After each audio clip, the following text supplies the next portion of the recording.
Lesson 6. The guy was on a prowl for a girlfriend. He approached many girls and did everything he could to win them. He failed miserably. With one girl, he brought flowers. With another girl, he brought her gifts. Yet, with another girl, he brought her candy. In conversations, he would be agreeable to everything she said. In matters of planning, he would reschedule anything and everything on her whim. The woman would become his sun, with his entire life merely orbiting them. But the poor guy kept crashing and burning. It's because they don't know how good you are, older woman and friends said. Yet the guy noticed a pattern in his crash and burns. The only constant is I. What if it is something I keep doing? He stayed the same, unsurprisingly. He crashed and burned more. Eventually, something in him snapped. No more, he said. Why am I acting like a beggar? I am smart, handsome, have a future, and woman out to work to get me. So thus stopped the flowers, gifts, and candies. The agreeableness, rescheduling, and revolving around her whims. No more pedestals, he declared. For you're the great catch. Yes, says the Pook, you are the prize to be won. The young man jumped up and down with joy. Goody! That means I get to be passive, to continue to indulge in my vaporous habits and not do a thing to alter myself. I like to hear that because it means I am perfect as I am and ought not to change for anyone. Pook slapped him. Foolish youth. If you're not changed by life, then you're not living life. Only those who are not altered by life are those totally unaware of it. But the young man was stubborn. I, he said with a moral tone, will not change for anyone. What about yourself? I like myself the way I am. All right, enough. The young man was startled. He had never seen Pook angry. I am what I am, he persisted. So Pook summoned two young men. Each stood in a corner. Pook then said, before us are two youths who are on the threshold of life. Both have the same origins, yet the destinations are different. Let us look at the first one. What was witnessed was that young man growing up. If he got a bump on his head, he would cry to his mother. He would pull on her apron strings. He felt safety and comfort in his mother. With his father,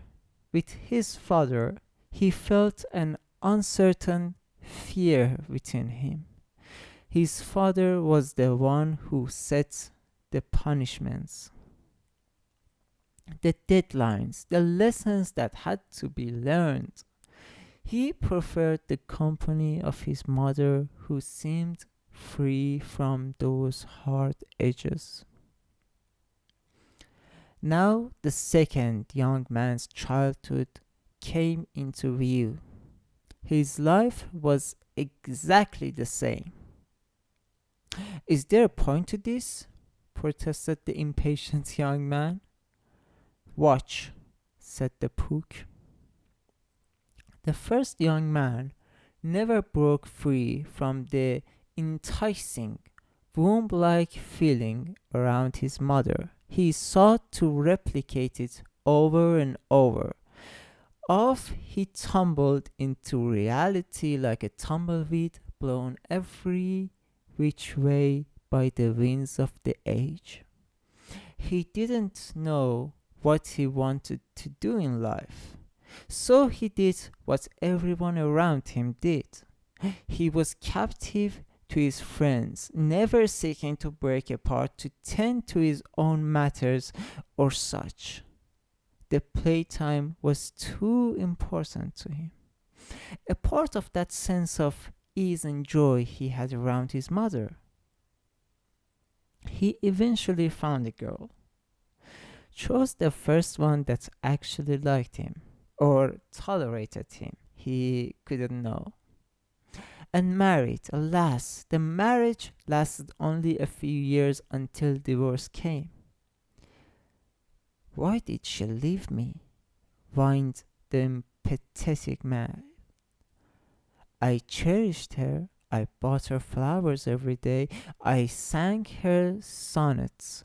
I always told her I loved her. She complained. He disgusted me. The man goes through life broken and rebroken, trying fruitlessly to rebuild that sandcastles of childhood fun, while waves of reality kept on crashing down on him. He dies forgotten and irrelevant. Oh, cried the young man, that is awful. What is so awful? Puck replied.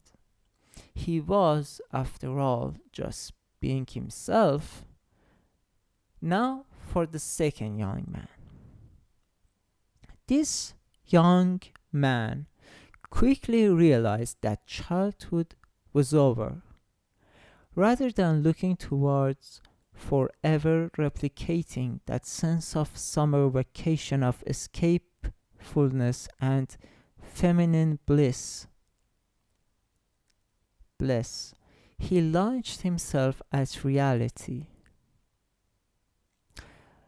I will not live my life as nothing, he declared.